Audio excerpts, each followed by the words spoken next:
Members, we have a quorum and it is the appointed time. Let me call the meeting to order. Item 1 on the agenda. Information papers issued since the last meeting. 2 papers have been issued to you. Those are minutes of meeting. One has to do with the meeting held on the 8th of November 2013, and the other one is for the meeting held on the 11th of November 2013. The clerk has not received any proposals for amendments. Can we confirm those minutes, please? If you have no particular views, those minutes are confirmed. Item 2 on the agenda, information papers issued since the last meeting. There has been none. Item 3, date of next meeting and items for discussion. The next meeting will be held on the 10th of February, a Monday, at 2:30 in room 3. Items for discussion include 1, public consultation on the review of the regulation of editorial programs and personal views programs. This is in item 1 of the list of outstanding items for discussion. Mr. Charles Mock wrote to me on the 18th of December to ask for a discussion of this matter, and the administration has already promised that it will introduce to members the main proposals in the public consultation. Number 2, update on the work of Create Hong Kong. This is a routine item. This is item 10 in the list of outstanding items. And the PA briefing for this panel will take place on the 28th of January, a Tuesday, at 8:30 to 10 o'clock in room 1. That will be a special meeting. And we are going to listen to the Secretary for Commerce and Economic Development on a briefing on the policy address of 2014. We have already issued notice and agenda to members on the 17th of December. And then Mr. Charles Mock raised another matter. On the 3rd of January 2014, he wrote to me with regard to the matter of Hong Kong Telecommunications trying to acquire CSL New World Mobility Limited, and that this has been notified to the OFCA. Mr. Mock would like this panel to discuss the matter. As we understand, the OFCA has already issued a public consultation paper on the matter, inviting carrier licensees and other people who have a stake in the matter to be consulted. And these people can also make representations on related matters, and they should do so in writing by the 24th of January. Such should reach the CA by the 24th of January. If members would like to make inquiries, the earliest date would be after the policy address briefing on the 28th of January, and you can raise the matter with the Commissioner for the CA then. If members think that the OFCA must introduce the matter to the panel, we can include this in the agenda for the next regular meeting. Mr. Charles Mock. Chairman, I think it will be necessary. I can see that today we are also talking about assigning 3G spectrum in our meeting today, and in fact when we ask questions we might very well hinge upon this matter because this will be affected by the 3G spectrum. But you'd like to focus on that matter, is that right? No, what I mean is I'd like to see how the meeting goes today, and after we ask questions, let us see whether we think we should still include it as an agenda item. Well, it's fine with me, whatever you are going to ask. But I think the agenda item today may not be directly related to this. And since you have written to me, and this is a reply of the administration, then after the PA briefing, we can include that as an agenda item for that meeting. Well, I think that would be best. I'm just saying that some of the matters might be raised today. Well, that's fine with me. Doesn't matter. Ms. Claudia Mo. Chairman, I hope, well, in fact, you have already said it. I like to say that I agree there should be an agenda item on this one. Okay, any other views? If not, that will be how we handle this. This is quite simple. Ms. Claudia Mo has also raised an item it was a few days ago on the 8th of January, she wrote to me asking for a discussion on the termination of the lease for transmitters by Hong Kong TVB. As you know, Hong Kong TV has already acquired the CMCC subsidiary, and therefore Hong Kong TVB is terminating the lease of the transmitters, and Ms. Claudia Mo has written in to talk about this. From what we know, the companies involved are going to conduct a commercial negotiation on the lease. Hong Kong TV acquired the subsidiary of CMCC, and it would enter into negotiations with Hong Kong TVB. So the administration told us that it could not make any comments on the matter at this stage. If the relevant companies cannot reach an agreement within a reasonable time, then according to the telecommunications ordinance or the license conditions, the matter can be resolved, and then the CA would act according to the ordinance. And you can refer to the ordinance. Now, it is a unilateral suspension or termination of the lease, but then there are requirements under the telecommunications ordinance. It is a commercial agreement. However, the administration has a role to play. So the CA is saying that if the two parties cannot reach an agreement, then the administration can intervene, and that would be handled by the CA. So can we consider referring the matter raised by Ms. Claudia Mo for a written response by the CA? The CA should let us know when and in what circumstances it will intervene, and then we can consider having an agenda item then. Ms. Claudia Mo, thank you very much. Chairman, I think that will be the best way to process this. My main worry is the term reasonable time.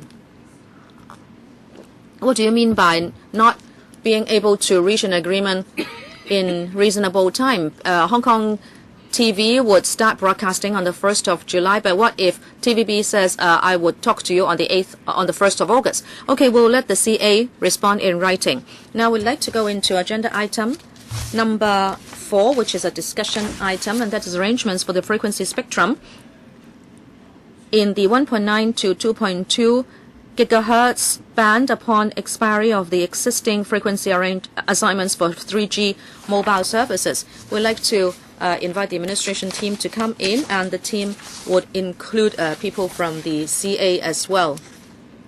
I'd like to talk about our March meeting. It will be in the 2 weeks, within the 2 weeks of the MPC and CPPCC meetings. A lot of members here would not be here, and I understand that on the 10th of March there will be no council meeting. However, we have a meeting of the panel during those 2 weeks. I'd like to confirm whether members are aware of that meeting and whether we are going to have that meeting at all, because that will be during the 2 weeks of the MPC, CPCCC meetings, and a lot of people won't be here. Well, we don't have any formal arrangement that we should give way to the MPC, CPPCC meetings in Beijing. We have no confirmed arrangement that we would act according to the council meeting. Let us see how many of our members are delegates of the MPC and CPPCC. We have to have our meeting, or else if we always give way, then our list of outstanding items would always be outstanding. The council meeting would give way, but I'd like to see how many members of this panel are delegates of MPC and CPPCC. I don't think there are many. If all of you are willing to come, then we'll always have a quorum. So right now, I still won't make a decision that we want to give way to those 2 meetings in Beijing. Chairman, I don't have a particular stance. I'm just saying whether the chairman would confirm with us as soon as possible the arrangements for those 2 weeks. You won't be in the mainland, right? We'll let you know. Okay. First, let us ask the administration. The PS, would you like to kick off? And then the OFCA will take us through the paper. Is that right? PS? Chairman, members, in October 2011, we assigned the 118.4 megahertz of paired spectrum to some operators for a period of 2 years. After 7 months consultation, including coming here to listen to the panel, on the 15th of November last year, the CA said that there would be a hybrid approach to reassign the 3G spectrum. On the same day, the administration also explained the considerations to the SUF. Now I'd like to hand over to the OFCA to introduce the arrangements to you. Okay, who will speak?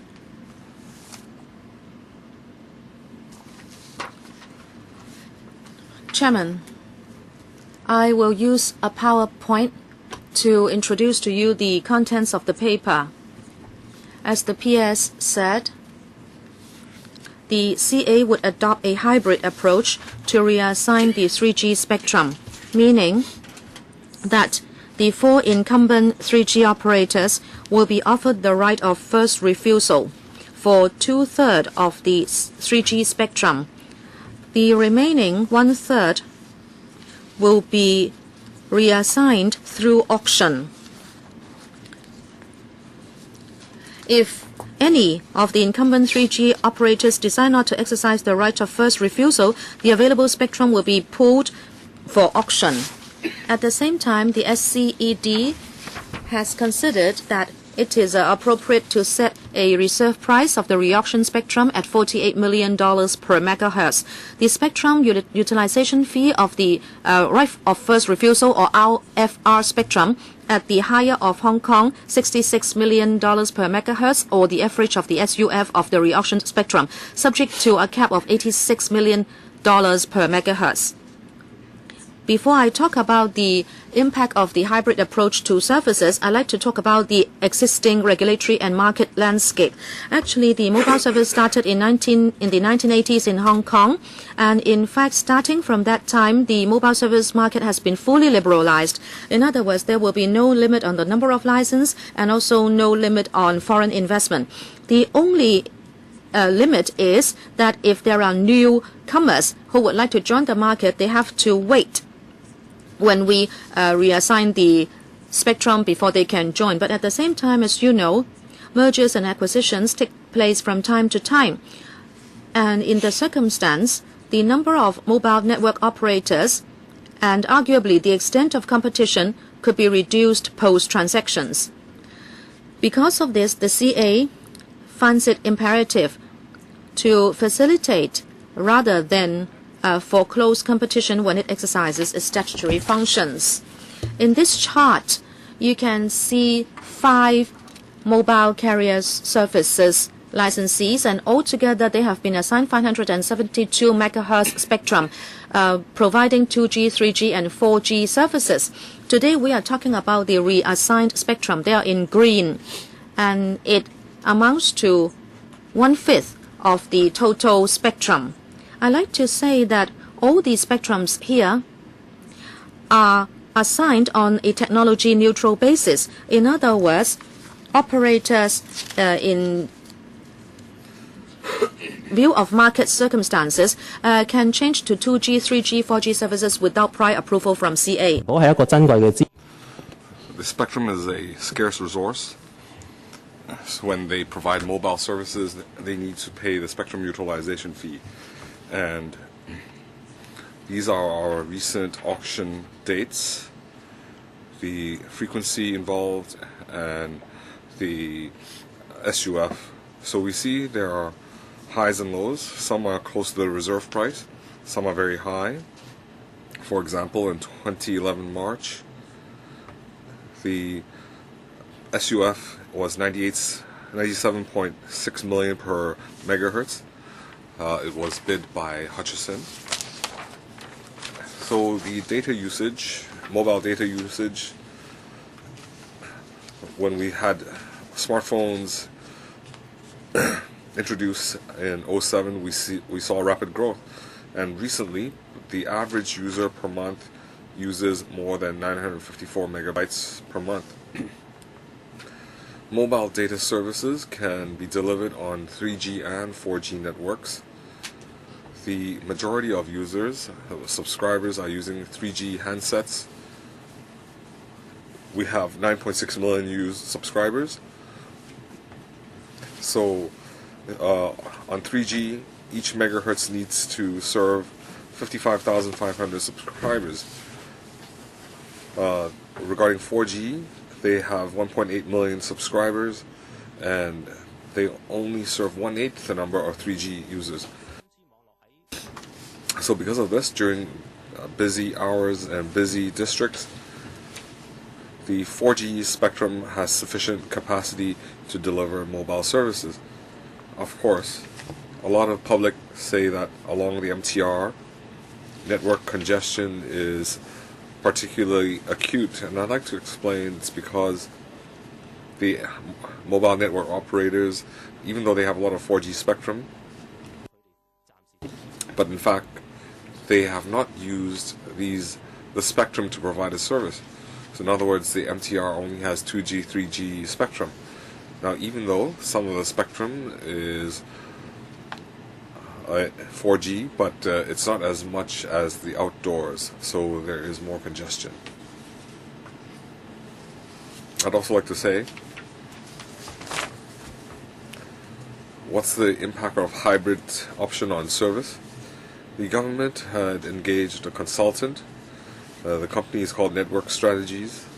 And last August, they submitted the consultant report. Their conclusion is that the hybrid option should not have a negative impact on Hong Kong. Their reason was this current hybrid option, it already assigns 2/3 of the spectrum to the 4 incumbents. And not only this, there is also an auction mechanism to bid for 1/3 of available spectrum or even more. So there is sufficient capacity, and from the table we saw just now, it only makes up 7 or 10% of their spectrum. So the operators, they just need to reorganize their spectrum and they can fulfill 2G, 3G, 4G demand. And the service they're providing right now, it's not differentiated into 2G, 3G, 4G. It's a comprehensive service. So as long as the handset supports the format, they can provide the service. And Hong Kong consumers like to change their handsets frequently, and we see the LTE 4G becoming popular, and we foresee that more people will use new handphones and they will migrate from 3G to 4G. Because of this, it can alleviate the 3G congestion. The incumbent 3G operators are renting out their spectrum to other mobile operators. So when there is an auction or reassignment, they can consider renting out less, leasing out less, and use the reserve capacity to serve their own subscribers. The 3G operators might not agree with our view. They have also engaged their own consultants called Plum to do a survey. Their conclusion was that 3G speeds would drop if the hybrid option is used, and you can't even make phone calls in the MTR. This claim is not agreed by the CA because we feel their calculation focuses on the 3G network. There is sufficient capacity in 4G, and they have ignored that. In voice services, since this is a real-time service, so mobile network operators, when they plan their spectrum, voice has to have a higher priority than data services. And Plum also agrees that they need 14% of network capacity to deliver voice service. And the hybrid option we're talking about today provides at least 67% capacity. So we don't feel there is insufficient spectrum for voice services. And 2G network is mostly for voice, and the spectrum in 2G in our reassignment is not affected. On charges, some people are concerned that the hybrid option will affect charges. They feel there is a user pay principle at work, but we do have administrative assignment and 1/3 by auction. So no matter what, the reassigned spectrum, they will have to pay the SUF. But this is not a new exercise. It has always been the case. We agree that there is the chance, as we said just now, the auction price might fluctuate. We cannot forecast the final price. But for the 1/3 of the 3G spectrum, the average use, it just makes up 0.5% of the total annual operating costs on average. So no matter what scenario, the overall cost is very minimal. Another reason, the competition in mobile network services is very keen, and these charges are based on supply and demand and market forces. So for the increase or decrease in SUF, we feel that the impact is minimal. Of course, 3G operators also mentioned that the 66 million reserve price is high, but I'd like to state that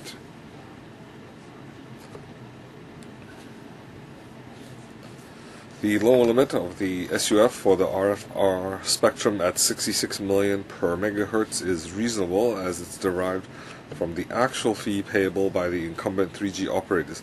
So there's no price increase. So you're aware that mobile data, it's increasing, and the spectrum value should increase. So using the RFR spectrum as a lower limit is very reasonable. So where the 3G operators, will they bid for the re-auction spectrum? As in the past, this is a commercial decision. They can make their own minds. They're not forced to participate. Or if they decide to forfeit this opportunity, in other words, it means that they don't need to pay the SUF. So the money saved could be used to invest in the network and to make up for the loss of spectrum held. Lastly, I'd like to talk about the way forward. We plan to use negative vetting to allow the Legislative Council to consider this. First of all, we have the new regulation to subscribe the method for determining SUF of the RFR spectrum. We also have an amendment regulation for determining the SUF of the re-auction spectrum. The Communication Authority expects to offer the incumbent 3G operators the right of first refusal for the RFR spectrum in the second half of 2014. We also expect that by the fourth quarter we'll start the auction. To prepare for the auction, the government, after all procedures, they will gazette the minimum fee of the SUF for the re-auction spectrum. The CA will also gazette the terms and conditions of the auction. The Office of the Communications Authority will issue the information memorandum to invite interested parties. And I need to state that the auction is expected to be conducted in the fourth quarter of 2014, and the incumbent 3G operators and new spectrum assignees will have about 2 years to reconfigure their existing networks. That would conclude my report. I will have to thank Mr. Leung Zhongyin. So the CA has a lot of officials in attendance. So aside from Ms. Ho Sok Yi, we have Mr. Joe Wong, Mr. Ivan Ho Chang. From the Communications Authority, we have Miss Eliza Lee, Mr. Ambrose Ho, Dr. Anthony Sito, Mr. Danny Lau, and Mr. Leung, who presented the report. So we now open up the floor for legislators. We have Claudia Mo, Wang Dengkong, Mok Lai Kong, Sin Jong Kong, Ma Feng Kong, Leung Sheng, Chen Jichun, and who else? Anybody else? Zheng Wenfeng. Then we'll draw the line for the first round, and before you speak, Claudia Mo has a letter. She criticizes the Communication Authority for auctioning the spectrum at short notice. She has put forward a motion. We haven't received the motion. We have it. We criticize the administration for auctioning part of the 3G spectrum, and we urge them to withdraw the decision. The administration should consult this panel before making a decision. Now, since it's directly related to our agenda item, we can handle this motion. The government has a response. The government has a response to Ms. Claudia Mo's motion. I won't elaborate on the response because if you've read the paper, you are aware of the administration's response, and you can make up your mind whether you're satisfied. I can't help it if you didn't read the documents. So was it a rushed decision, or did they not consult us? Well, we had a lot of discussions on this topic. So Ms. Claudia Mo asking for another consultation. I don't know how we should do that because we've already held 90-odd discussions.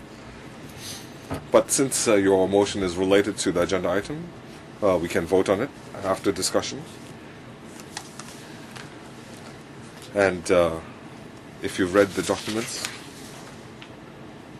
then as a LegCo panel, all broadcast policy has to be monitored. And since this is controversial, Hong Kong is a free market. So liberal market, should we allow competition, or should we? We also believe that consumer rights should come first. When you liberalize the market, we have a lot of operators and we have low costs. So if we weren't open market, we might be paying $500-600 a month. Do we want to benefit the consortiums? So, Ms. Claudia Mo, I'm very, very disappointed. 4 minutes. This decision was made on 15th of November last year. You already made up your mind, and now we are in January. We're on the 13th of January, and now you come here to explain to us that the government consultant said this and that. And you refer to a consultant commissioned by the administration itself in order to refute the consultancy commissioned by the carriers. Of course, you are entitled to do that, but you have to ask yourself, is that fair? Last time, well, I think it was rushed. We did not finish our discussion. There were 2 consultant reports, and you should present them to us so we could juxtapose them and discuss them. And on the 13th of January now, you tell us that the way forward would be for the LegCo to study the amendments. And you are only talking about the spectrum utilization fee. You have already made up your mind. The policy has been entrenched.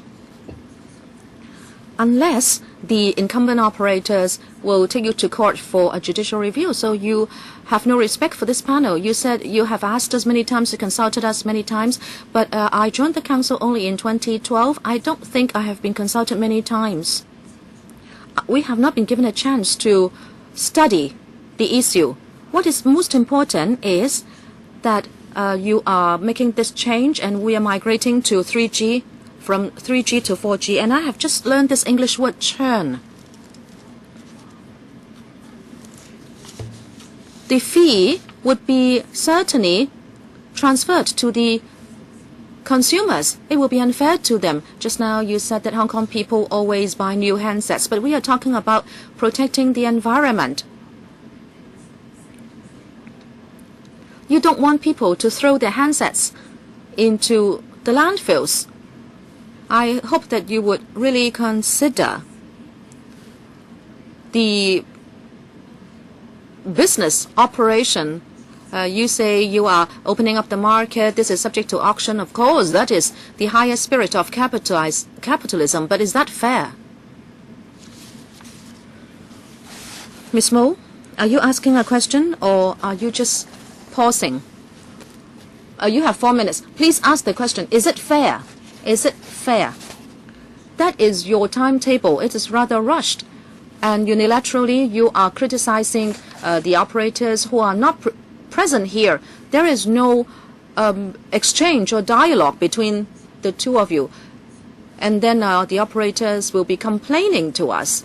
You can't set the policy without full consultation. P.S. Chairman, while we made the decision, as I said at the outset of the meeting, we conducted 2 stages of consultation, and operators put forward many views. We have listened to them, and in the response paper issued by the CA, which is attached to the paper today, we have explained that we have in fact responded to everything raised by the operators. If you ask me whether it is fair, I would say that there has been full consultation and exchange. And this is the decision we have made. Thank you, Chairman. You still have 20 seconds. Okay, you have nothing to say, Mr. Wang Ting-kwong. Thank you, Chairman. I beg your pardon. I have to wear sunglasses because I have had just an eye check. Well, you look really smart. Well, Ms. Mo, you said in your letter that not enough time has been given to the public and incumbent operators to discuss and understand the rationale behind the decision. End of quote. I'd like to ask the administration about this consultation, whether it be with the incumbent operators or the public or the LegCo. I'd like to know the details of the consultation process. I'd like to be told about the contents of your consultation and the timing. Second question, the incumbent operators. How are they utilizing the 3G spectrum? I'd like to understand more the leasing arrangements amongst the incumbent operators, because as far as I know, they also lease out the spectrum to other people while they use some of it. Number 3, according to your existing arrangements, you are going to reassign the 3G spectrum. I'd like to know the impact on consumers, especially on quality of service, the service fee, market competition, etc. Tell me everything about these 3 aspects, including the pros and cons. Okay, 3 questions. Ms. Lee. Thank you, Chairman. First, about public consultation. Actually, with regard to the reassignment of 3G spectrum, it was as early as March 2012 when Ms. Claudia Mo, of course, was not a legislator. Back then, we already launched the first round of public consultation. That was about the various aspects of the 3G spectrum, and also 3 options were proposed by us. So all mobile services operators, including 3G operators and other people interested, can make use of a written approach to let us know the submissions. we spent 3.5 months on that first round of consultation. Then last year, we conducted a second round of consultation, and the option proposed was the hybrid approach. The second round of consultation also took 3.5 months. And during the second round of consultation, the chairman of the panel agreed that we should attend a public hearing held on the 27th of March in order to listen to LegCo members, telecommunications operators, and other people who were interested on their views on the detailed options in the second consultation paper. So we spent a total of 7 months on public consultation, starting from 2012 March. That was to reassign 3G spectrum until last year, November, when the CA made a decision. So altogether, we spent 19 months. As the member said, at different times, this panel made comments on the matter. Ms. Claudia Mo said that it's not fair to the operators. I can tell you that the administration commissioned a consultant, and in working on the consultation document, the operators actually put forward many views to us, including data and an assessment on the initial report of the consultants. In November, when the CA announced its decision and justification, at the same time, we also issued a response paper to public views, which is 70-page long.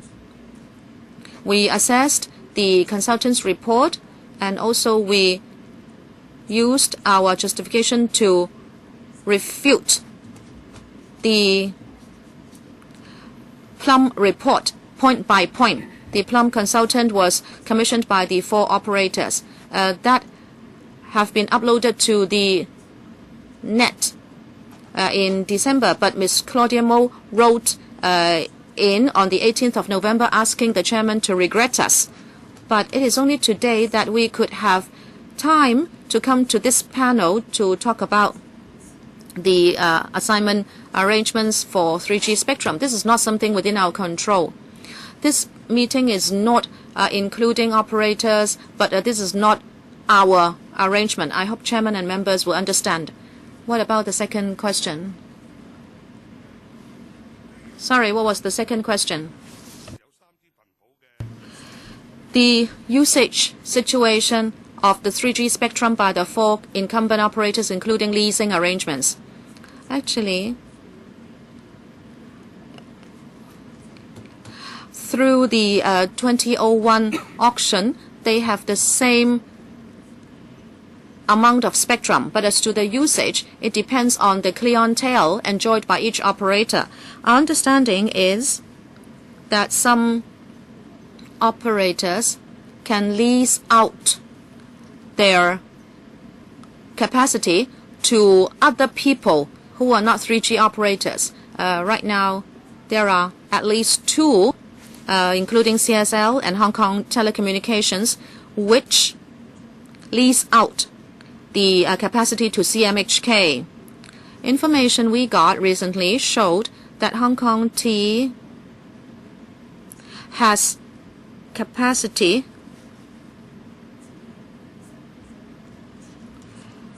allow CMHK to lease 50% of its capacity. So it really depends on the amount of clientele the operators have and whether it thinks that it is more profitable to lease out the spectrum than to use it itself. Okay, sorry. Because of time constraint, you should leave the third question till later. Mr. Charles Mok. Thank you, Chairman. To be fair, the administration conducted consultation, but the results may not be agreed to, or the majority of the operators agreed to by the operators. But of course, yes, consultation has been done. But what I'm concerned is about this paper and also your explanation just now. You have not included the latest situation. We all know what it is about. It is said that the Hong Kong T would like to acquire CSL, in other words, a merger. This is the latest development. Because of that,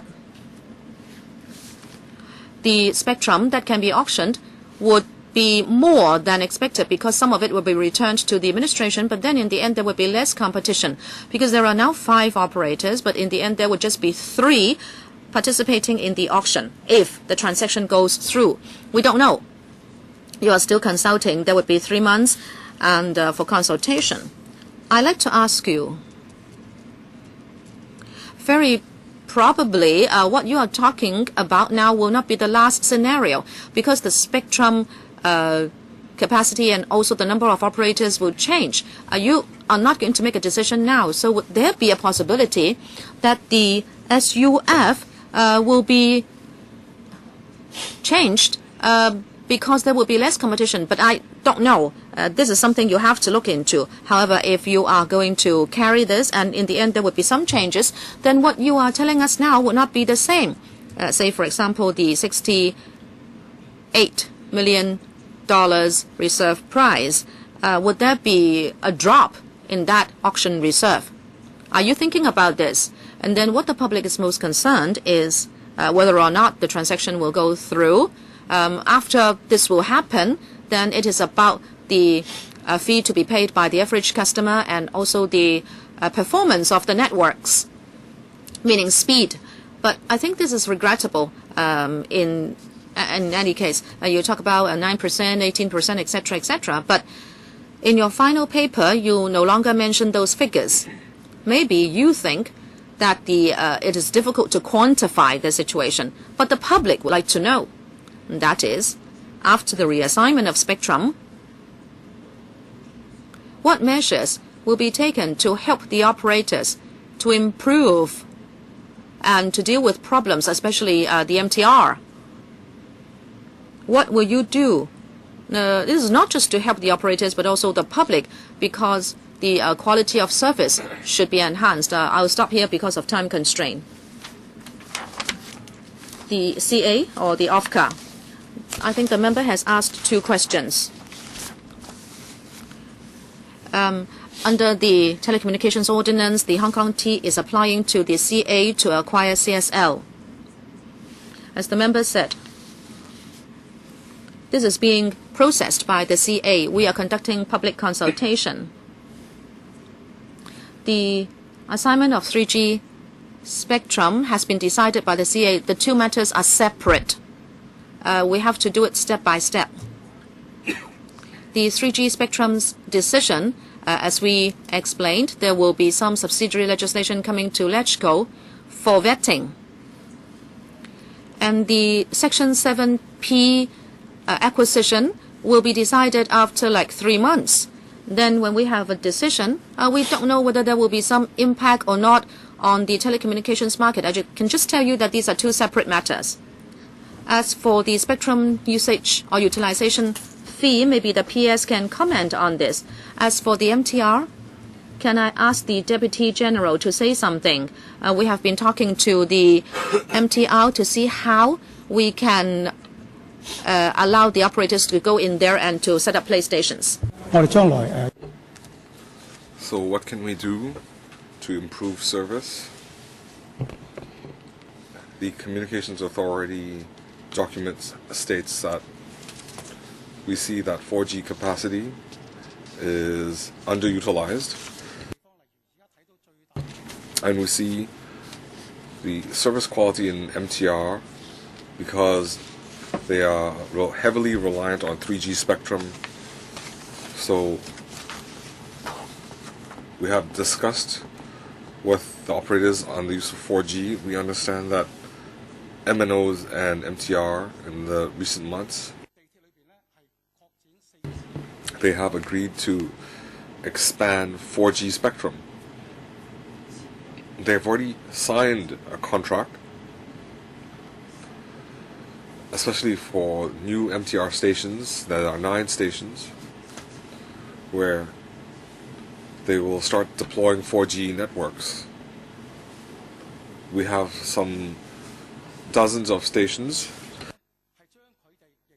According to that agreement, if they are inclined, they can deploy their spectrum into MTR stations. The MTR says if they feel the fees are high, they can continue to negotiate with the old stations. So operators, service quality in busy areas including MTR, they already have an agreement to expand the spectrum in those areas to improve quality. Mr. Sin Chung Gai.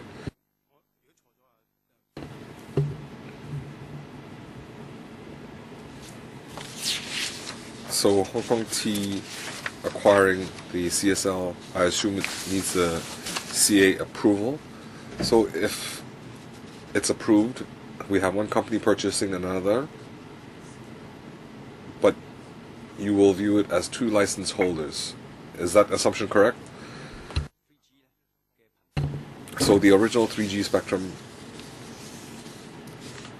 they have to hand out their spectrum according to the original ratio. So whether there's a merger, the spectrum that is surrendered, if you approve their merger, then the spectrum they surrender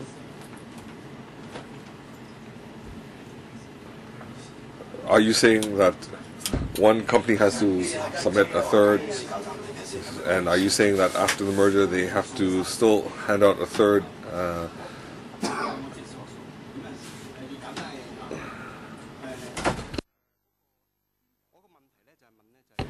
So my question is, if the communication authority, when they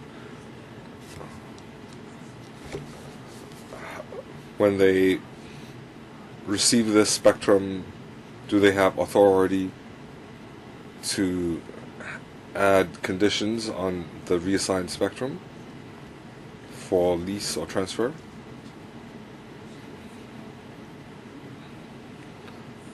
So I'd like to clarify, under the 3G reassignment framework, or are you referring to this Telecom Ordinance 7P application? So you're referring to Hong Kong T acquiring CSL 3G. In the 15th November decision, all 3G spectrum operators, they have first right of refusal to retain 2/3 of the spectrum. But whether they use that for right of refusal, it's up to them. All the operators will have to surrender 1/3 of the spectrum for auction. And all operators can bid for this spectrum. But we do have a reassignment spectrum limit. The 3G spectrum is 2 by 20 megahertz.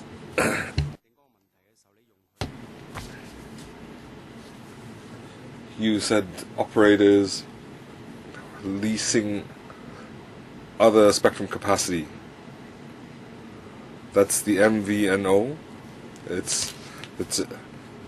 They are not transferring the spectrum. It's just leasing. Ma Feng Gok.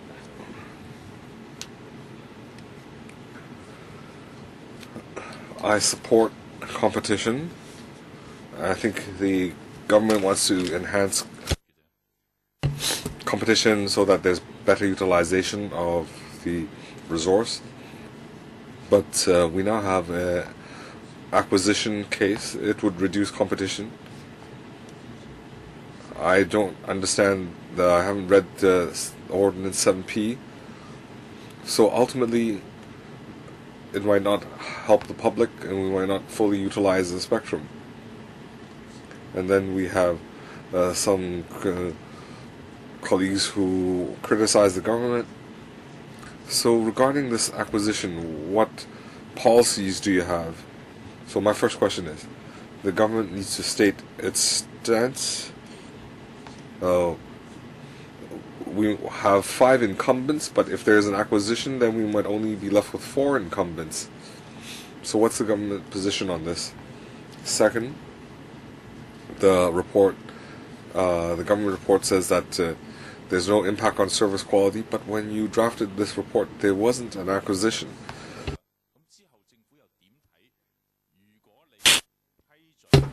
Now we have an acquisition. If you approve the acquisition, what will be the impact? Or if you disapprove, how will these companies operate? That's my second question. The third question is about MTR. The government said you would intervene. So under what conditions, what time will you intervene in order to resolve this problem? I can see a lot of operators, they won't upgrade their facilities, they will use it. That's perhaps one reason why 4G is not popular, because they want to use their old equipment up to the last minute. Let me provide some information. The 3G spectrum, there are only 4. China Mobile is not included. You just said 5. After the tender, there might be 5. So we need to bear in mind. It's a Richard Lee company. Well, 7P regulates mergers and acquisitions, but not M&As come under regulated by 7P. 7P only gives the communication authority the power to regulate, the power to audit scenarios where there's substantially lessened competition. Our standard is very high for this test of reduction in competition. There have been 8 or 9 cases, and none of them had this impact on the market. Hong Kong Telecom, they have made an application related to 7P, and the Communications Authority needs to conduct a test, that is, whether there would be significantly less competition. And this is still just an application, and under the ordinance, the Communications Authority can do analysis, and there are a couple of options they have. They can deny the application, they can approve the application, they can approve the application with conditions, and we're now still handling the application. We don't know what the final outcome is, and the public consultation is still underway. That is related to 7P. We don't see any impact on 3G. The decision has been made. The decision was issued last November. I had answered Mr. Mock just now. The 2 issues will be handled separately. After the 7P test, we'll have to see what impact it will have on the market. MTR, I said just now that we don't need government intervention. I explained just now. They have already come to an agreement in the recent month or 2 where they will deploy 4G in the MTR stations. They already have an agreement. It's just a commercial decision whether they want to use the spectrum in 4G. So you're saying whether they want to enter the MTR is their decision. Of course. For new stations, they are willing to pay because they don't have a service, but old stations, they have old spectrum, they might want to continue using the old spectrum. The decision rests with the operators. Lam Singh, I need to declare I'm a independent director of Smart Tone. I have 3 simple questions.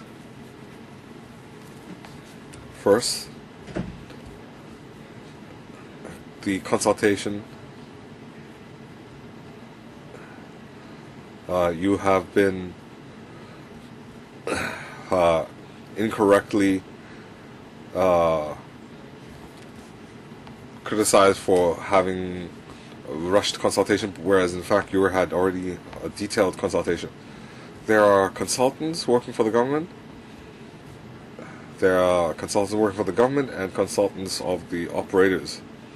So I'd like to ask, we've had different consultant performance regarding the TV license. So how do you evaluate your consultant report accuracy?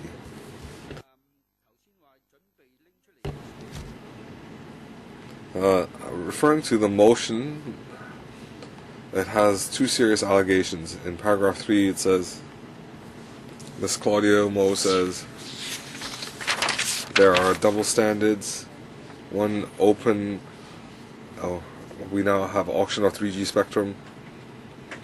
So China Mobile, that is flush with resources, will benefit. So are we discriminating against capital from certain jurisdictions? Is there a restriction? And second, the second allegation is that Chinese enterprises are now flooding Hong Kong. Well, that's a serious allegation. How are we going to evaluate? Well, I don't think they can answer your last question. We have a lot of state enterprises in Hong Kong. Let's just deal with the first two questions. I can't answer the first question. The second question about the consultant. The government arranged for the consultant. When drafting this report, they were independent.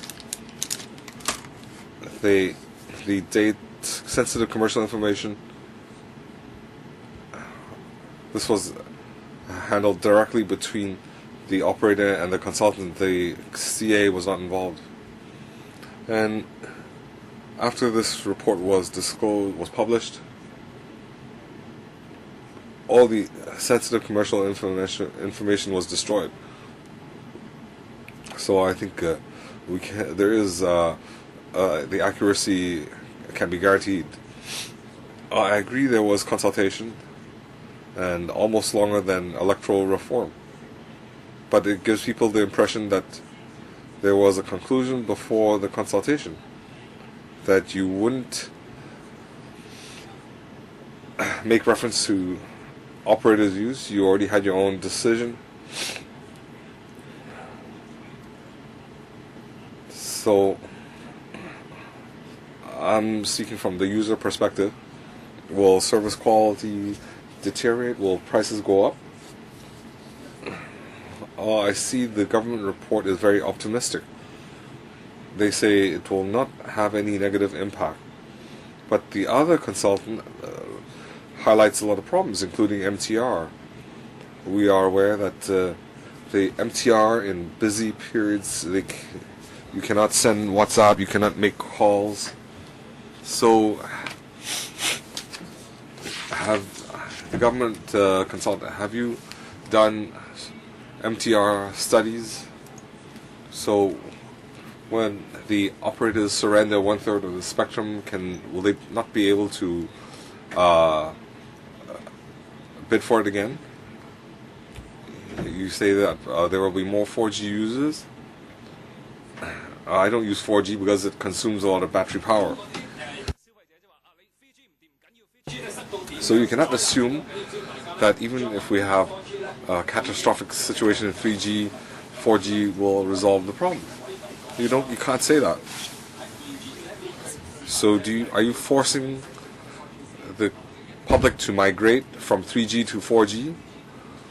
So 3G needs to be assessed and resolved. And we also need to handle the MTR problem. You answered that before, but if I still would like to stick to 3G, how can I solve the problem? Does it mean that the operators will have to invest more on the network and the transmitters so that they can preserve the present quality of service? Is that the case? Again, would the cost have to be borne by the consumers who would stand to lose? Let me say this quickly. This member must be a 4G customer. It was launched in Hong Kong in September last year. Until October this year, there are 1.8 million people using it. On the average, 200,000 odd people migrate to 4G every month. Why is that so? This is because 4G is very efficient, especially with regard to the speed of downloading. I was talking about 1.8 million. It was from last year to this year, October. Sorry. I beg your pardon. I mean 2014. Mr. Sin, you are correct. Because of the speed of downloading, which is 150, then of course young people in Hong Kong like you would love to go for high efficiency data downloading. And actually, operators did do something to promote 4G. It is just that we think they have not done enough. Why is that so? Because many operators provide combined 3G, 4G services. And we have done a market survey, and the monthly fee can be as low as $118 per month. And there are 3G, 4G mobile handsets. I don't think you can get any handset that only provides 3G service now. The trend will be when people make use of mobile data, they will evolve and migrate. No one can stop the trend. So we don't worry that people will just migrate to 4G. There are 1.8 million 4G users, but 9.6 million 3G users. But then there is a lot of excess spectrum for 4G. And that can take care of the crowded situation in the MTR, and this won't happen in 2016, but now that is why when we issued the paper last year, we already said that the operators would have to do something now to improve the service. No, my main question was about the two consultancies, which are so different. Sorry, you have to wait for another round. Mr. Christopher Chung. Thank you, Chairman. On the auctioning of 3G spectrum, in para 16 of the government's paper, it says that the operators have enough 4G spectrum to provide mobile data service. And it is said that the 3G spectrum to be auctioned will only amount to 7 to 10% of the total spectrum holding of individual incumbent 3G operators. But it seems operators have a very different view. They think this will push up costs, and in the end, the cost will be transferred to consumers. I'd like to know which is the fact. Have you assessed the view of the operators? And the Hong Kong T is saying that if it succeeds in acquiring CSL, the 3G spectrum would be surrendered to the administration. Now, to your hybrid approach, what will be the impact? Would that impact on the interests of consumers? Director General. Chairman, spectrum is a very precious resource. All along, spectrum has been assigned through auction. Any successful operator will have to pay the SUF. Starting from 2001, the SUF has become part of the cost of operators. It is not that today we reassign the 3G spectrum, so they start to pay the SUF. So let me clarify that first. Secondly, the SUF actually takes up a part of the cost of the operators. There are now 572 megahertz which have been assigned. All over, the 572 megahertz SUF would only take up 3% of the annual cost of the operators. And now we are going to auction some of the spectrum. and that would be just 10 megahertz from each operator, meaning a total of 40 megahertz only. And that would take up less than 1% of the annual cost of operators, or actually 0.5%. Through auction, the 40 megahertz spectrum would be auctioned, and yes, the cost may go up or low. But then if the total cost is only at 0.5% of the total cost of operators, and if the operators are saying that this will lead to a hike in cost and there will be pressure on increasing fees of the consumers, I think it is clear for all to see that this is an exaggeration. This will be for members' own assessment. Next one, Mr. Ronnie Tong. As we said in our PowerPoint, sorry, Chairman, all along, starting from 2001, there have been 7 auctions. At the peak, it reached actually $96 million in 2001. That was for 1 megahertz. Now, is that directly related to the fees for customers? I don't think so. The most important thing is effective market competition, so that we can keep the cost to customers low. Sorry, you're repeating yourself, Mr. Ronnie Tong. Chairman, I did not actually want to speak, but I have not been able to listen to Mr. Ho, the chairman of the CA, so far. Mr. Ho, I'd like to ask you some questions. First of all, are you under political pressure? Yes or no? What kind of political pressure? I don't know. Many people say that this is to facilitate the market access of China Mobile, and that some people has exerted pressure. Just say yes or no. And secondly, this is your decision, right? This is your decision. I'd like to ask you, what was the basic consideration or factor? Is it really to promote competition? If indeed the 4 operators refuse to auction and CMHK gets all the 1/3 spectrum, what will be the impact on market competition? Mr. Ho, 2 questions. Political pressure, no. And I won't make any decision because of political pressure. This is not how I work. So I can definitely answer Mr. Tong that there is no political pressure. As for the results of the auction, we have considered many different viewpoints. This time around, we are going to reassign 3G spectrum. Basically, we have acted in accordance with our 2007 policy. There are principles and criteria in that policy.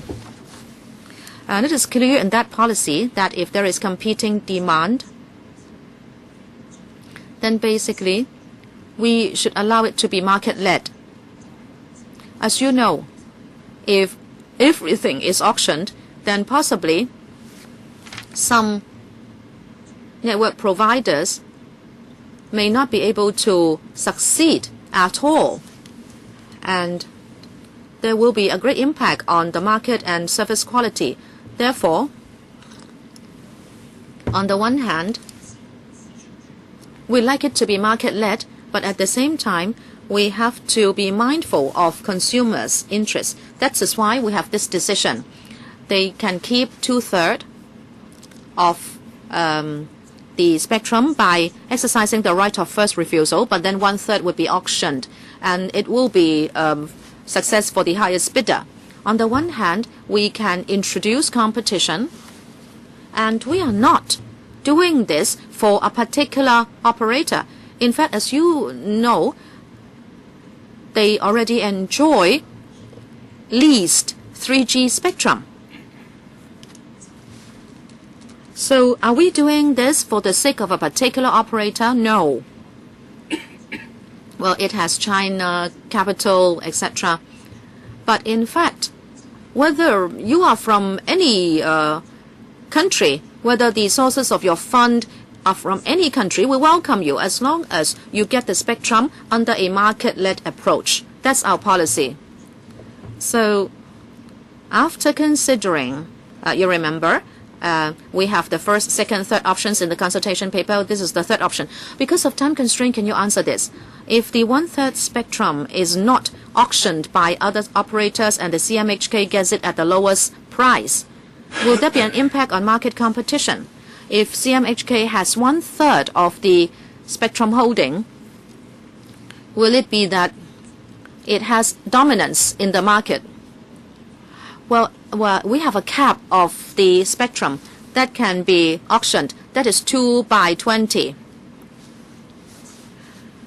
This is to maintain market competition. So even if there is only one bidder, there is a cap as to how much spectrum it can get.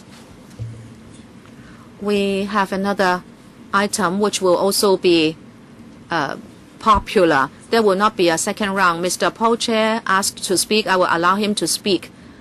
And I also like to speak on this. Mr. Paul Chair, 4 minutes for you. Thank you, Chairman. I have a quick question. The three prices. The re-auctioned spectrum reserve is $48 million per megahertz.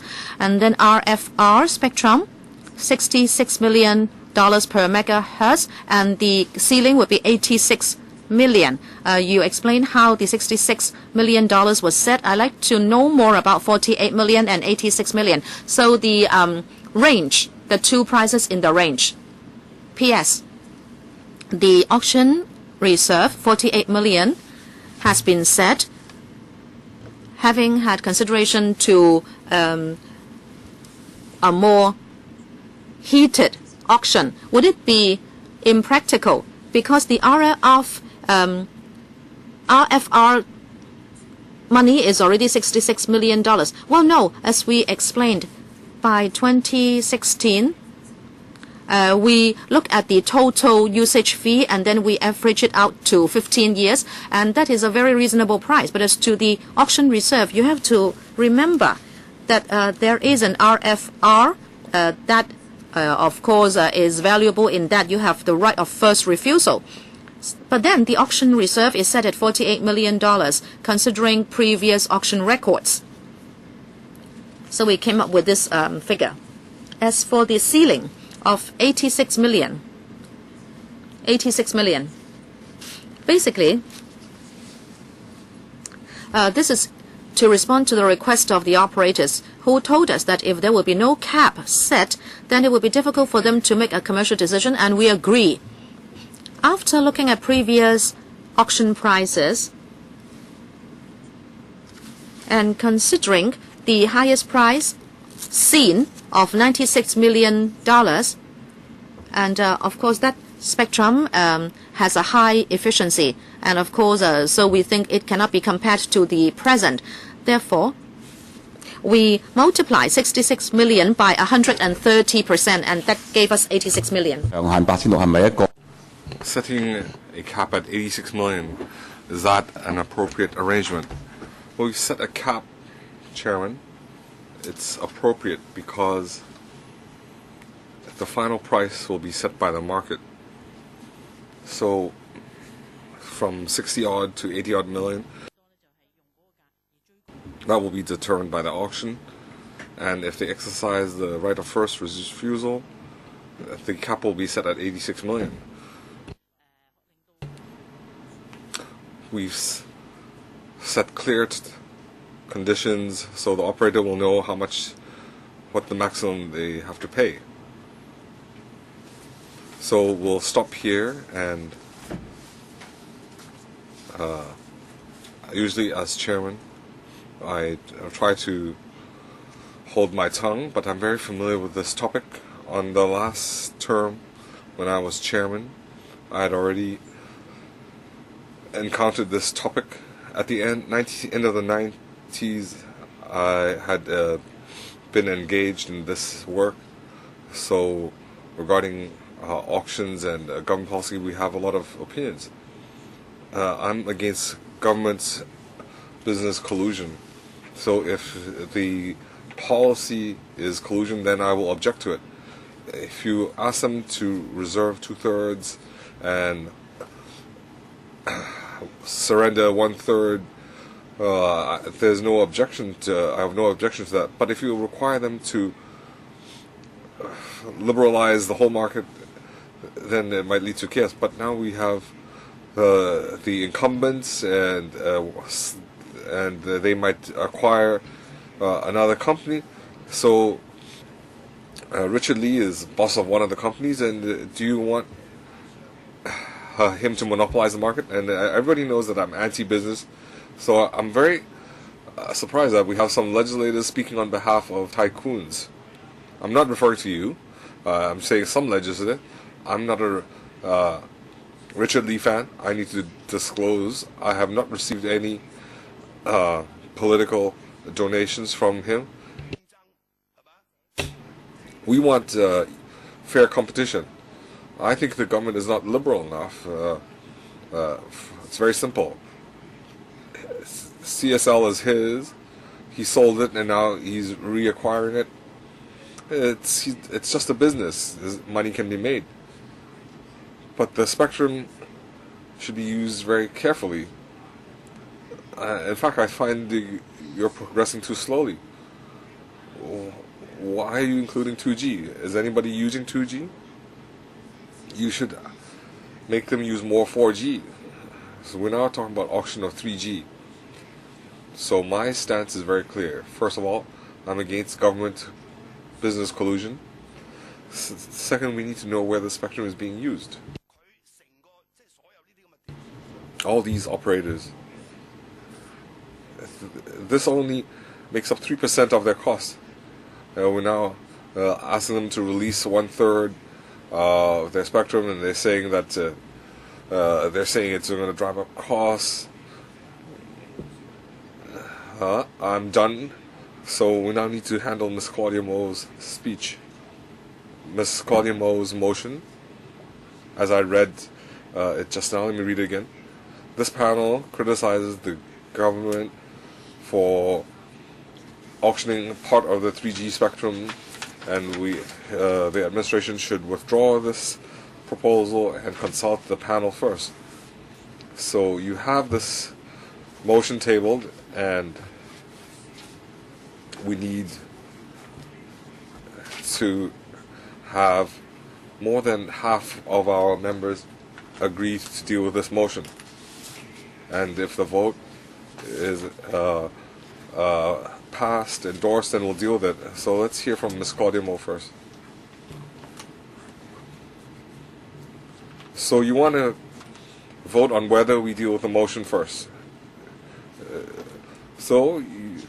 I'm just following procedure. Let's vote on the motion itself.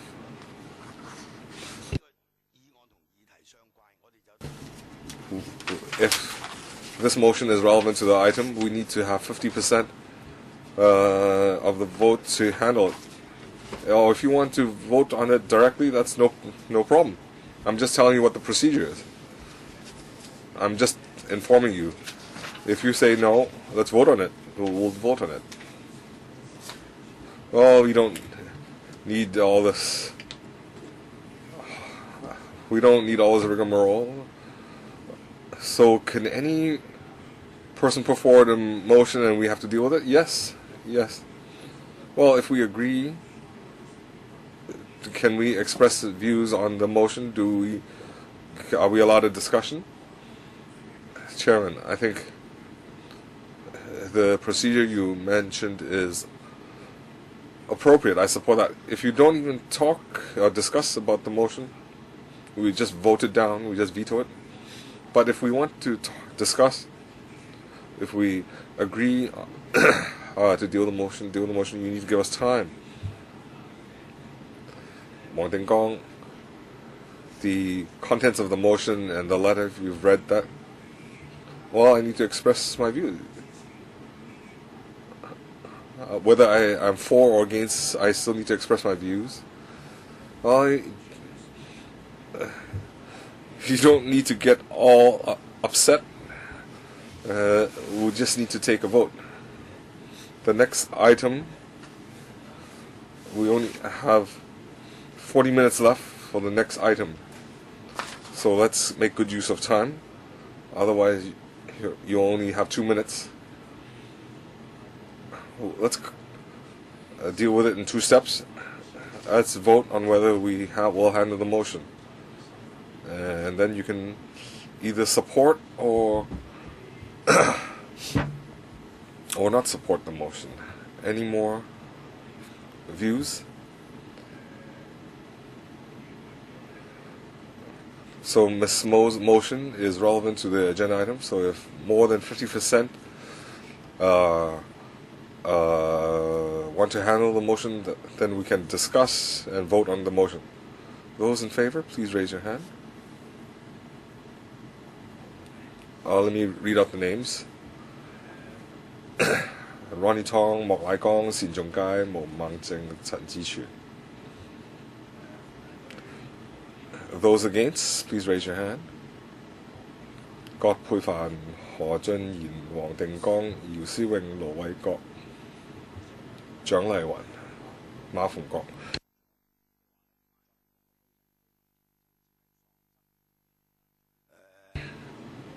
5 for, 7 against.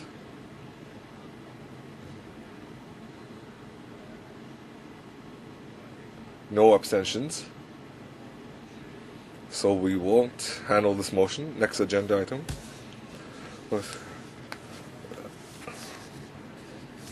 We have some new attendants. Next agenda item. Let's welcome Mr. Vincent Liu, Mr. Tony Lee, Mr. C.K. Chen.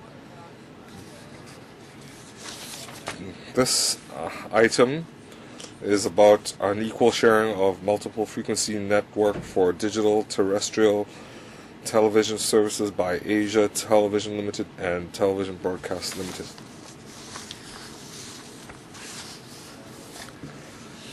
So, Secretary,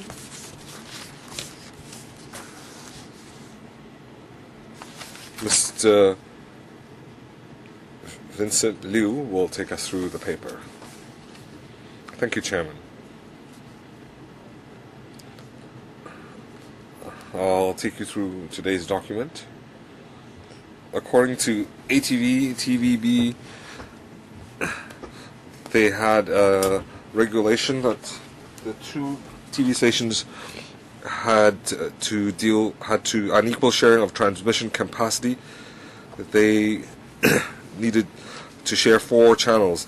Now, according to the CA observations, starting from last March, ATV and TVB have been sharing the capacity unequally. TVB has been using more than 50% to broadcast its HDTV, Pearl, and Jade channels. Now, according to our investigation, this arrangement between ATV and TVB commercial agreement, it was not in line with the licensing agreement and it was not approved. So when we required ATV and TVB to explain, they had applied to amend the license agreement to have this unequal sharing. Now, starting from October 2012, ATV and TVB used higher capacity coding, and they had set aside 1.5 megabits of transmission capacity.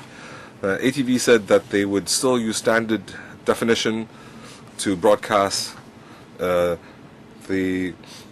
international channel and the local channel, so they did not have to set aside extra capacity. On the other hand, TVB used its excess capacity plus the ATV excess capacity. So in October 2012 and March 2013, they used HD format to broadcast Jade and Pearl.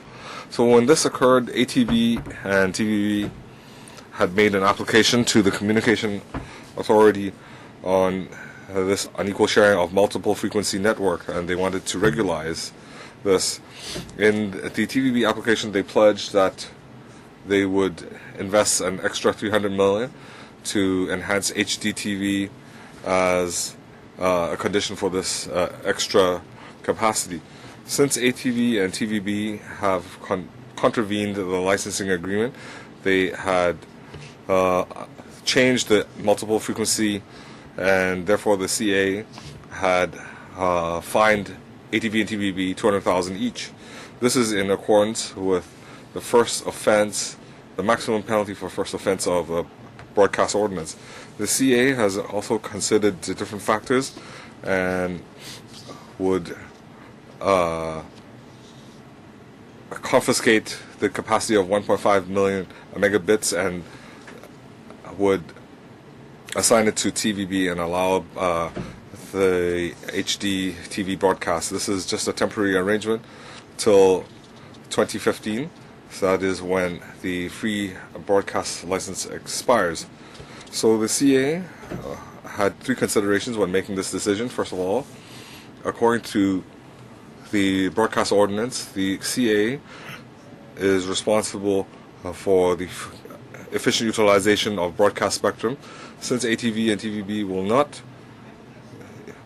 use the 1.5 megabits multiple frequency network, if we require TVB to use not more than half of the capacity, then this capacity will be wasted. It's a waste of a scarce resource. Second, the public, starting from last March, have been accustomed to receiving high definition jade and pearl.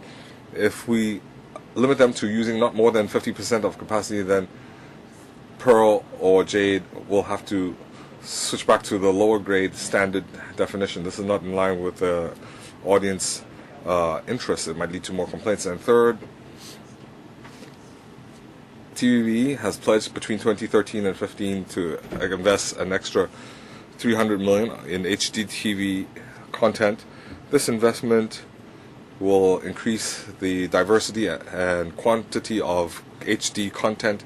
Based on these considerations, the CA has decided to approve the application on both sides, and that would conclude my report.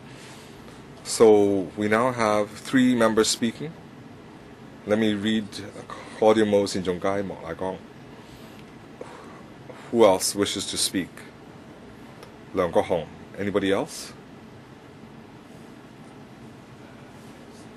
4 minutes each. So unequal sharing of MFN. Claudia Mo.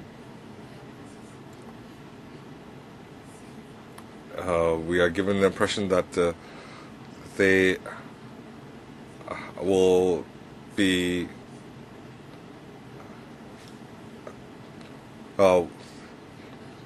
they are fined $200,000 each. Well, that's correct. There should be some penalty, but it's post facto because they haven't fully utilized the spectrum. The audience are used to HDTV. TVB also pledged to spend $300 million to improve HDTV. Well, if that's the case, then you will dictate market rules. So on one hand, you want to liberalize the market. In our previous discussion, the auction of 3G, there are acquisitions before there's an auction. You are now inviting Chinese enterprises, telecommunications. It's not typical commodity. We're talking about TVB spectrum.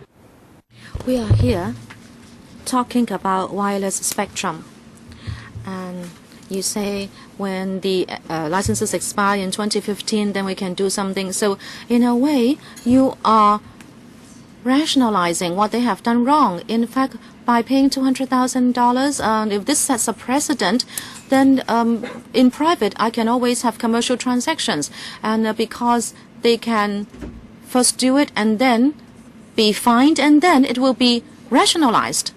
There is a big problem with the Hong Kong television market. One television company seems to enjoy 100% dominance in the market. I think you should reconsider why you like to tolerate this In other words, by regularizing what is illegal, and then you are tolerating it until the expiry of the license. How can you be accountable to Hong Kong people if you do this? The Chairman, can you answer the question? Chairman of CA, Mr. Ho. Thank you, Chairman.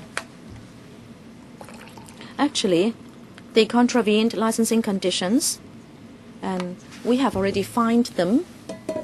And this should be separate from the subsequent application, even if they made the application at the same time. But then I think the two should be separate. Number one, when we processed the application, we will look at the existing framework of the license. And in private, they leased some of the multiplex to another party by means of a commercial agreement. We were finding that they contravened the license conditions. But then, Chairman, this should be taken up as a whole. You can't say we processed the contravention and then they came back with the application. Please do not barge in. You must allow him to continue because he's continuing to the second part. Please be patient, or else he will not be able to give you a complete answer. Thank you, Chairman. When we processed the application, of course, we would have the authority to allow or to reject the application. This is totally our prerogative. But in this matter, we considered a few factors, and therefore we allowed the application. Basically, under the Telecommunications Ordinance, spectrum has to be used effectively. This is our obligation under the Telecommunications Ordinance. If we ask TVB to return it to the ATV, well, ATV has said that before the expiry of the license, they will just go for SD transmission, and then the spectrum will be lying idle. Some audience are already watching HD television, but the idle spectrum can be provided to Hong Kong television. Chairman, well, I think this is not related to the item under discussion. This is just a comment from me. Okay, fine.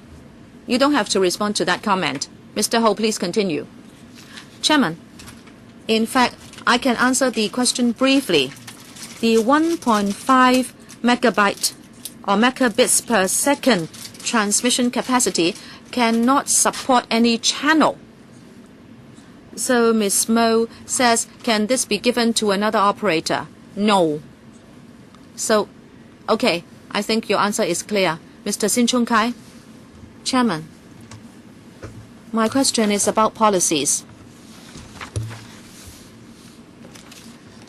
PS or DS, a few months ago, there was a subcommittee studying subsidiary legislation. I think you answered more or less the same question, but I'd like you to update progress.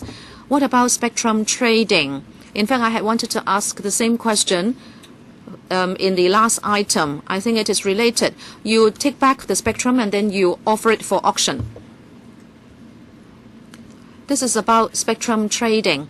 Of course, it has to be open and transparent, and it will benefit the market as a whole.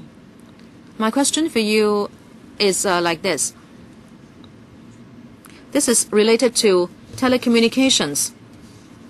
But even television broadcasting uses spectrum. I think it is similar. Do you have the latest progress? Mr. Ho? Or Ms. Ho? Chairman, in terms of spectrum trading, in the 2007 policy, it is stated that in the long term there can be spectrum trading. Last time, Mr. Sin, we explained that we have done some study,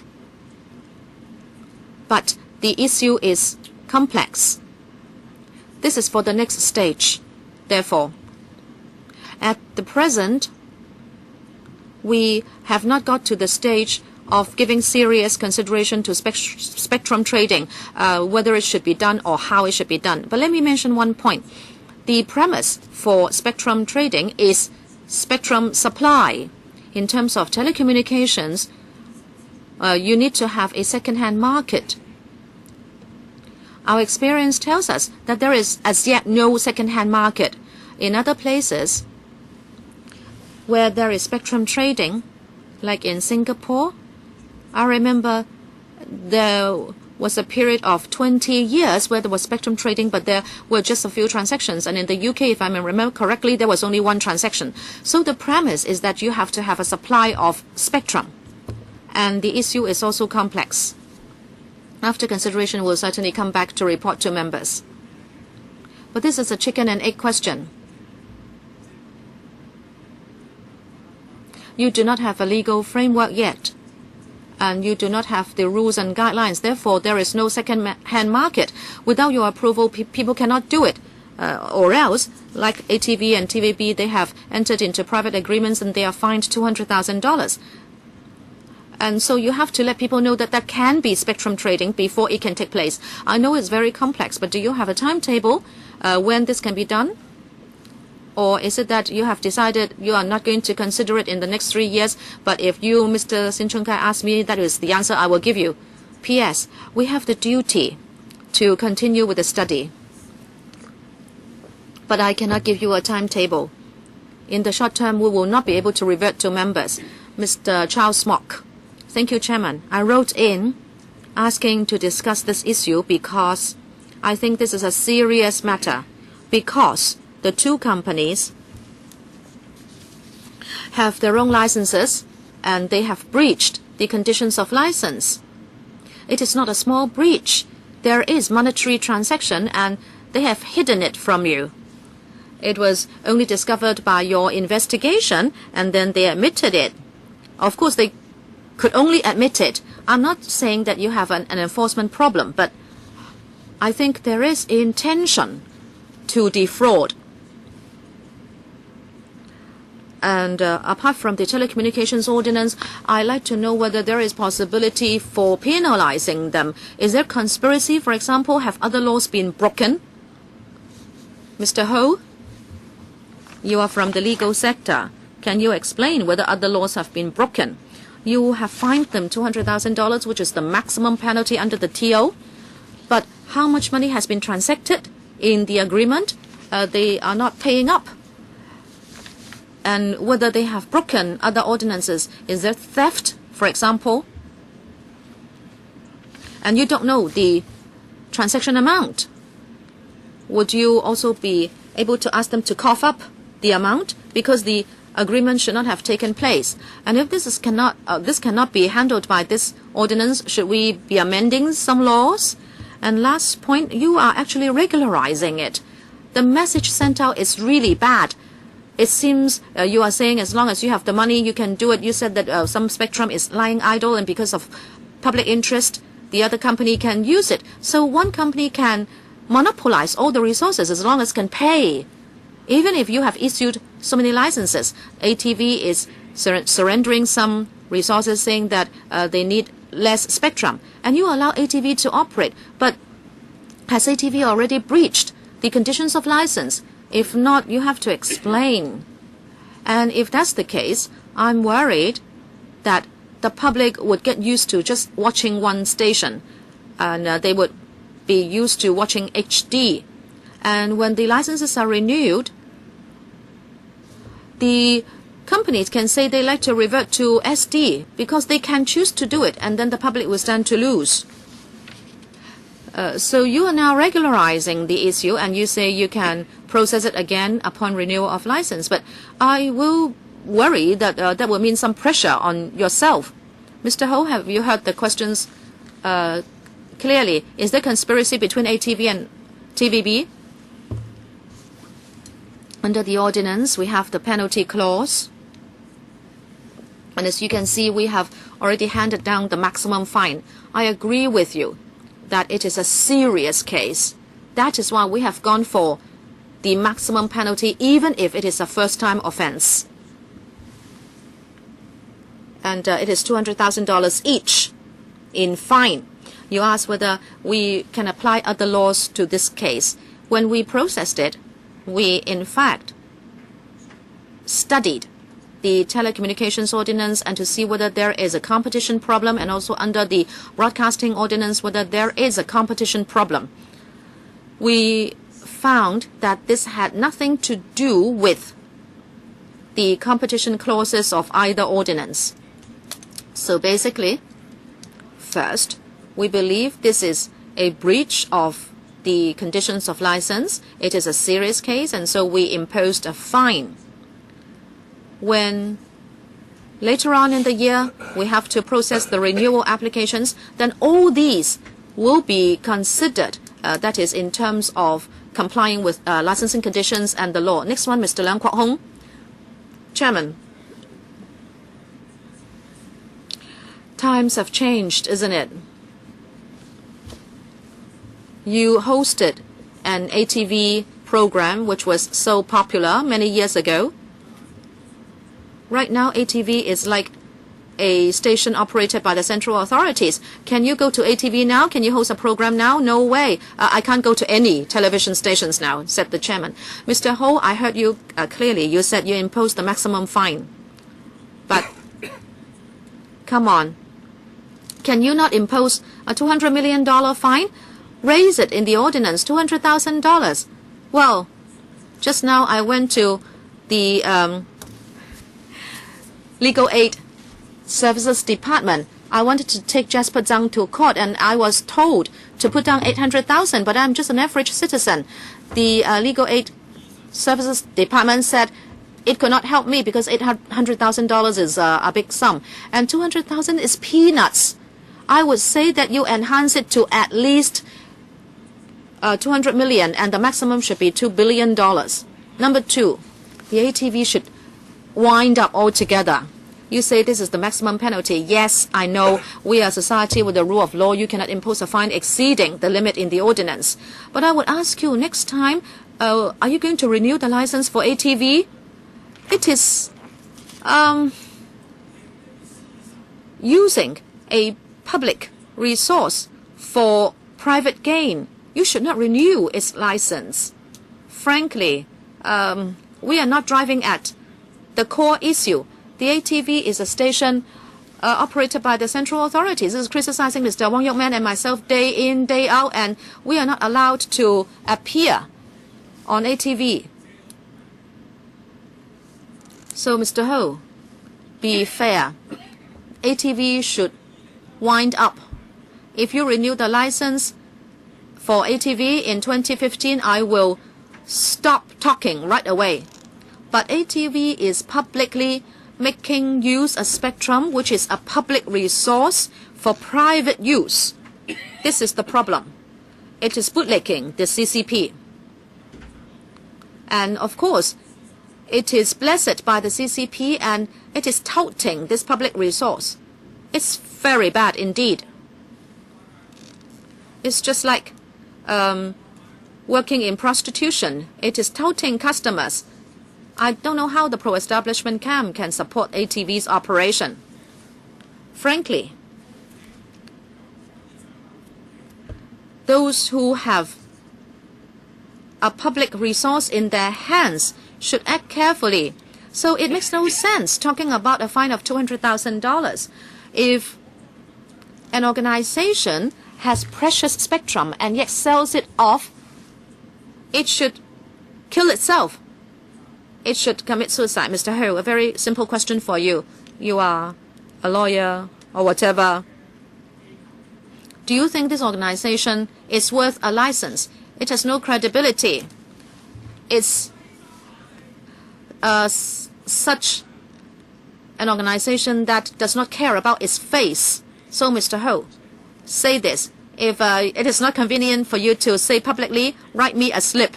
Should we still renew the license for ATV? Please answer the question. On renewing the license, we will consider public interest.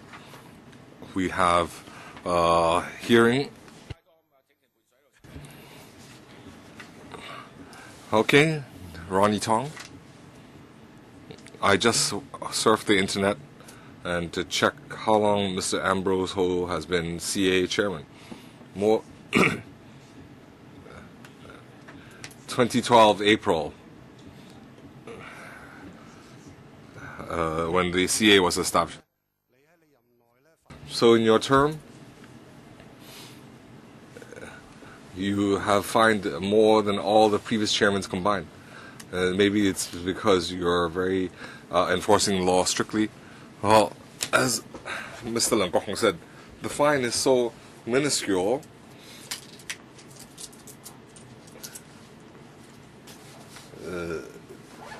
They've earned tens and hundreds of times what you fine them. But legislators are not heard. So if we call for a review of the penalty, I think you should consider that. This penalty is a joke. Mr. Leung Kok-hong said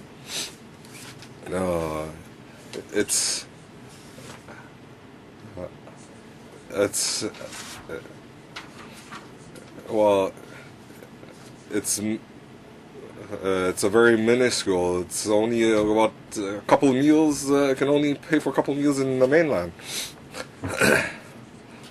So my question for Mr. Ambrose Ho: do you agree that the penalty is obsolete? It has no deterrent effect, and that's why TVB is openly flouting this rule. You've always the fine has always been 200,000. Well, first of all, CA chairman, you should tell the SARG that this ordinance needs to be reviewed and you need to significantly increase the fine. If you disagree, I'd like to hear why. Why do you think the penalty does not need to be reviewed? You should increase the penalty. We will assess each case individually. It has to comply with the law. Mr. Ronnie Tong said the whole telecom ordinance and broadcast ordinance, our understanding is ever since the CA was established, one part of our work was to review the two ordinances. So there will be an appropriate time to deal with applications when there are breaches of the regulation. Well, I had a very simple question. Set aside a legislative amendment and drafting of the telecom bill. I'm not going to, whether we need to amend the telecom ordinance or broadcast ordinance, that goes without saying. We need to review it. Do you think the penalty is too low? It has no deterrent effect. Do you agree? This is the first offense. If there's a second offense, the penalty will be much higher. If I remember correctly, if we feel that 1 million is insufficient, we can go to the courts to. After the second offense, its penalty is 1 million. 1 million is not enough. Shouldn't you amend the law? 1 million is the maximum penalty after the second offense. If necessary, we can apply with the courts. But we also need to look at past cases. So, aside from reviewing or amending law, we can enhance the penalty, but we now have to comply with the existing penalties. Just now we talked about fines and penalties. Usually we have a ceiling. First offense, the maximum, either it's too low or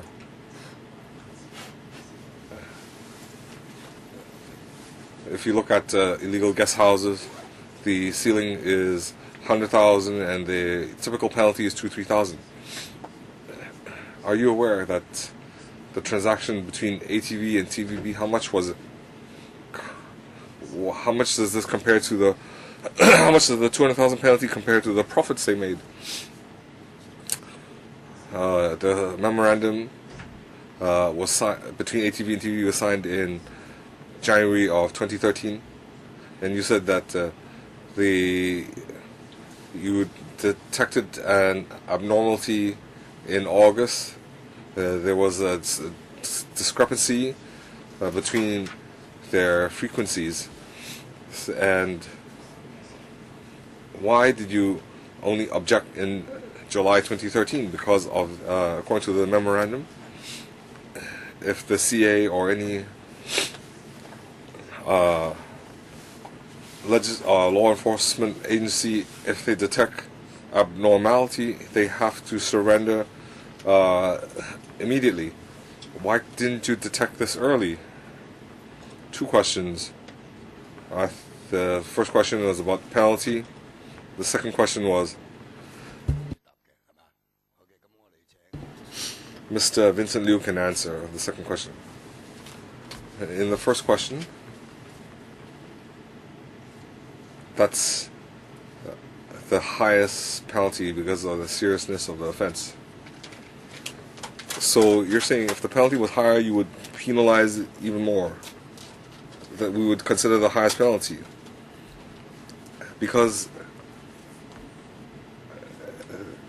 it would apply to all offenses, and we felt that on this occasion it was very serious. Are you aware of what the transaction was?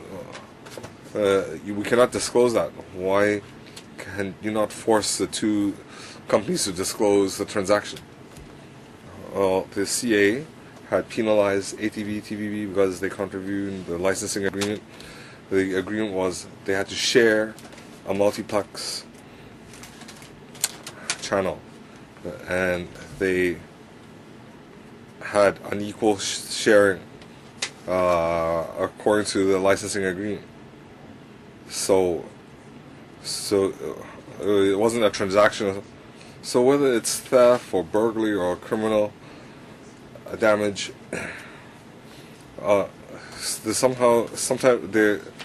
usually there is reference to the property damaged. So why isn't there any reference to the transaction value? So Mr. Chair is saying if you are aware what the transaction value was, then don't you have the right to ask? We are aware of, but this is commercial secret, and we are not authorized to disclose that on behalf of the 2 stations. You also asked why didn't we intervene earlier. This memorandum was signed in January, but the CA was only aware of in March, and you only objected in July. In the interim, we had requested information for investigation. So we had made a formal objection in July. We had objected first. Well, you should have objected earlier. We had objected as soon as possible. We had engaged our lawyers and sought legal opinion. Mr. Yu Seng. Well, TVB used ATV's frequency. They made a pledge to invest $300 million. Well, that's good news for Hong Kong public. But I want to ask, ATV, aside from being fined $200,000, when they renew their license in 2015, do they have other pledges? And between now and 2015, are there any other penalties? Well, do the authorities have other penalties so that ATV is accountable for their actions? Your first question was the 2 TV stations what are the arrangements for the license renewal? When the current license expires, what will the future arrangement?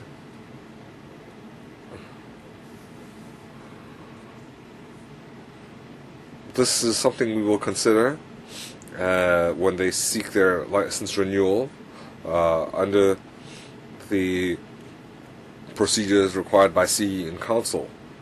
So in March we will we'll provide a report to the panel. And the second question was, do we have any other penalties between now and 2015? Well, if they breach any licensing arrangement, they breach any guidelines, we will deal with it according to law. We do have enforced law related to broadcast operators or mobile operators. We will have to examine their licensing renewal. This is temporary assignment of spectrum. It's an interim arrangement. So they are in compliance with existing laws? Yes. Okay. We need to submit this to the next education panel meeting. We will conclude here. Thank you very much.